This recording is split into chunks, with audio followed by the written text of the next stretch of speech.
He suppose to remove all the obstacles അങ്ങനെയാണ് പറയാം. അപ്പം എന്ത് കാര്യം ചെയ്യുമ്പോൾ നമ്മൾ ആദ്യം ഗണപതിക്ക് വെക്കുക, അല്ലെങ്കിൽ ഗണപതിക്ക് കൊടുക്കുക, അങ്ങനെയാണ് പതിവ്. അതാണ് ഈ ഗണപതി ഹോമത്തിൻ്റെ ഉദ്ദേശം. ഹൗസ് വാമിങ് ആയാലും എന്തൊരു പുതിയൊരു കാര്യങ്ങൾ നടത്തുമ്പോഴും നമ്മൾ ഗണപതിയെ നല്ലോണം പ്രാർത്ഥിച്ചു കഴിഞ്ഞാൽ വിഘ്നങ്ങളൊക്കെ തീർക്കുന്ന പറയാം. ഈ ഗണപതി ഹോമത്തിന് ഗണപതിയെ തീയിലേക്ക് ആവാഹിച്ച് കൊണ്ടുവരിക ചെയ്യുക. അതാണ് ഈ ഗണപതി ഹോമത്തിൻ്റെ ഒരു പ്രത്യേകത. പിന്നെ ഇതിന് പ്രധാനമായിട്ട് നമ്മൾ ചെയ്യുന്ന നിവേദ്യം എന്ന് പറഞ്ഞു കഴിഞ്ഞാൽ കൂട്ടെന്ന് പറഞ്ഞു കഴിഞ്ഞാൽ ശർക്കര മാവ് കാച്ചി എനിക്ക് കൊപ്പര നല്ലോണം വെന്ത് കഴിഞ്ഞാൽ പിന്നെ അവരും മലരും അങ്ങനെയുള്ള എല്ലാ മിശ്രം ഇടാം. അതാണ് കൂട്ടിൻ്റെ ഉദ്ദേശം. ആ കൂട്ട് തന്നെയാണ് നമ്മൾ ഗണപതിക്ക് ഹോമിക്കുകയും ചെയ്യും. പിന്നെ ഗണപതിക്ക് നമ്മൾ നാട്ടിലൊക്കെ ആണെങ്കിൽ മുക്കുറ്റി കൊണ്ടുണ്ട്, അത് ഹോമിക്കാറുണ്ട്. പിന്നെ നെല്ല്, ചമത അങ്ങനെയുള്ള കാര്യങ്ങളൊക്കെ ഹോമിക്കാറുണ്ട്. ഇതിനൊക്കെ ഓരോന്നിനും ഓരോ സിഗ്നിഫിക്കൻസും ഉണ്ട് ഹോമിക്കുന്നതിൽ. നെല്ലാണെങ്കിൽ ധനം ധാന്യം വർദ്ധിക്കാനാണ് ഉപയോഗിക്കുക. പിന്നെ ഈ തെച്ചിപ്പൂവിൻ്റെ ഉള്ളിലത്തെ ഒരു നാരുണ്ട്, ആ നാരെടുത്ത് കളഞ്ഞിട്ട് അത് ഹോമിക്കും. അതെന്തിനാന്ന് വെച്ച് കഴിഞ്ഞാൽ സ്വയംവര മന്ത്രം കൊണ്ടാണ് തെച്ചിപ്പൂ ഹോമിക്കുക. തെച്ചിപ്പൂ നമ്മുടെ അടുത്ത് ഇല്ലാത്തത് നമ്മൾ അതിന് പകരം ചുവന്ന പൂവ് ഹോമിക്കാൻ ചെയ്യാം. തെച്ചിപ്പൂ ഉണ്ടോ? ഉണ്ടോ? അന്നേരം എട്ടാണെങ്കിൽ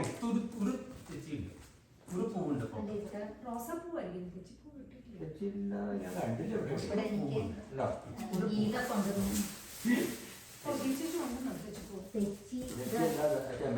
അത് മതി. ചെമ്പരത്തിയും ബലിയുണ്ട്.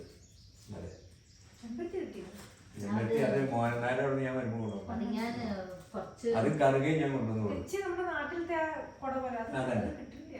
അത് ചോറിൻ്റെ ധാരാളം കിട്ടും.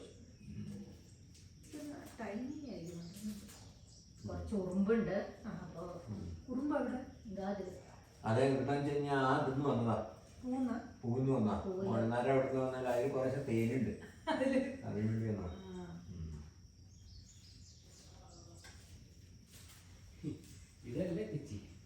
അതല്ല, അത് ചെമ്പരത്തി. അത് വരും. ചുവന്ന ചെമ്പരത്തിയാ.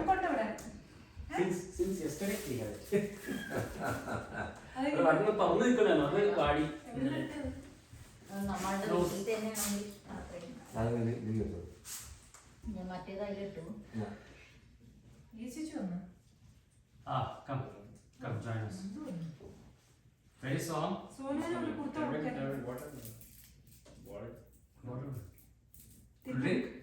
തിരുമേനിക്ക് വേണം. അവനൊരു kurta കൊടുക്കൂട്ടാടെ. Get a couple of bottles from the fridge and come and sit down. പിന്നെ നമ്മൾ ചിരട്ട ഹോമിക്കും. ചിരട്ട എന്ന് പറഞ്ഞാൽ രണ്ട് തരം ചിരട്ടയുണ്ട്. കണ്ണൻ ചിരട്ടയുണ്ട്, കണ്ണില്ലാത്ത ചിരട്ടയുണ്ട്. രണ്ട് ഭാഗമാകുമ്പോൾ അത്. പിന്നെ കറുക ധാരാളം ഹോമിക്കാറുണ്ട്. ഹോമം ഉപയോഗിക്കാം. അത് കഴിഞ്ഞാൽ പലരും മോദകം ഉണ്ടാക്കി ഹോമിക്കുക എന്ന് പറയുന്നുണ്ട്. അത് കഴിഞ്ഞാൽ പിന്നെ എന്താണെന്ന് വെച്ച് കഴിഞ്ഞാൽ ഹവിസ് കഴിഞ്ഞാൽ വെളുത്ത ചോറ്. പിന്നെ ഇഷ്ടപ്പെട്ട സൂക്തങ്ങളെ കൊണ്ട് നമ്മൾ ലിംഗി ഹോമിക്കുക. എന്നിട്ട് ഇന്നിപ്പോൾ നമ്മൾ ചെയ്യാൻ പോകുന്നത് അത് കഴിഞ്ഞതിന് ശേഷം ഗണപതിയുടെ അഷ്ടോത്തരമുണ്ട്. അഷ്ടോത്തരം എന്ന് പറഞ്ഞാൽ 108 നാമങ്ങൾ. അത് ഞാൻ ഇതെല്ലാം നമുക്ക് റിപ്പീറ്റ് ചെയ്യാം, കുഴപ്പമില്ല. പിന്നെ ഗണപതിയുടെ എന്തെങ്കിലും കീർത്തനങ്ങൾ പറ്റിയെങ്കിൽ അത് നല്ലതാണ്. ചേച്ചി കിട്ടില്ല, ചേച്ചി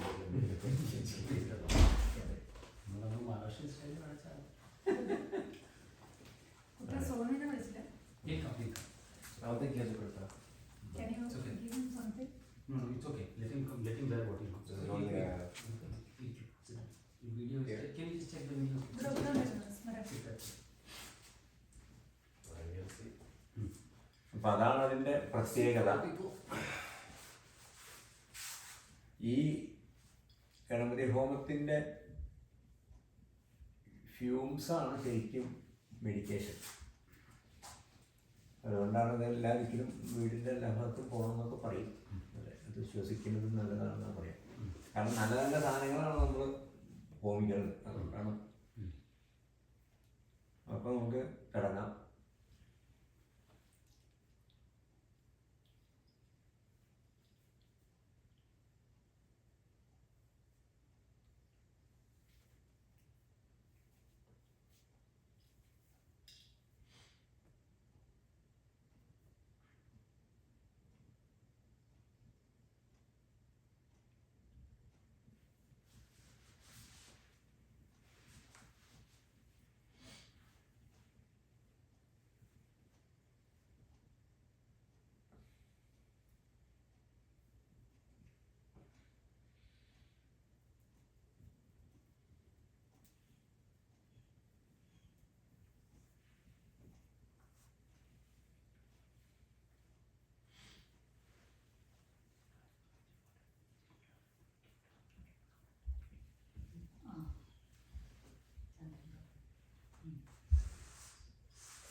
പുല്ലുകൊണ്ട് പുണ്യാഹം വീടിൻ്റെ എല്ലാ കോർണറിലും ഒന്ന് തളിക്കണം. പിന്നെ തളിച്ചാലും മതി. അത് ആ ഒരു വേറെ കിണ്ടിയിലേക്ക് ആക്കി വെച്ചോ. എനിക്ക് ഈ കിണ്ടി വേണം.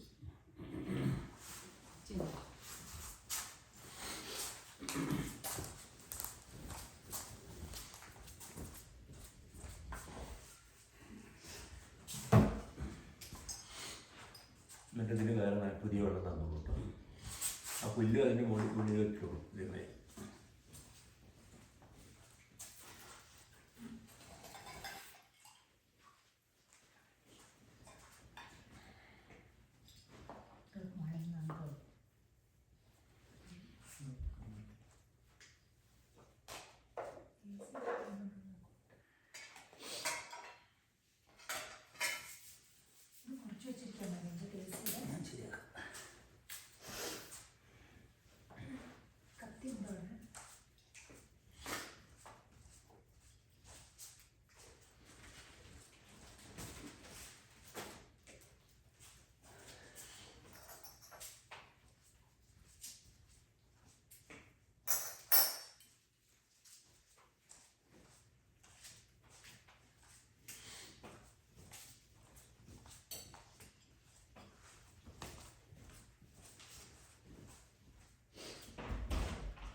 അങ്ങനെ വരുമ്പോൾ ഒരു ഗ്ലാസ്സിൽ കുറച്ച് അരി എടുത്തു കേട്ടോ. ഏതായാലും പുഴുങ്ങനരി വേണ്ട, പുഴുങ്ങനരി ഉണ്ടെന്ന് മാത്രം. കൗണ്ടറിൽ ഇരിപ്പുണ്ട് റൈസിന്റെ ഡബ്ബ കൂട്ടാ.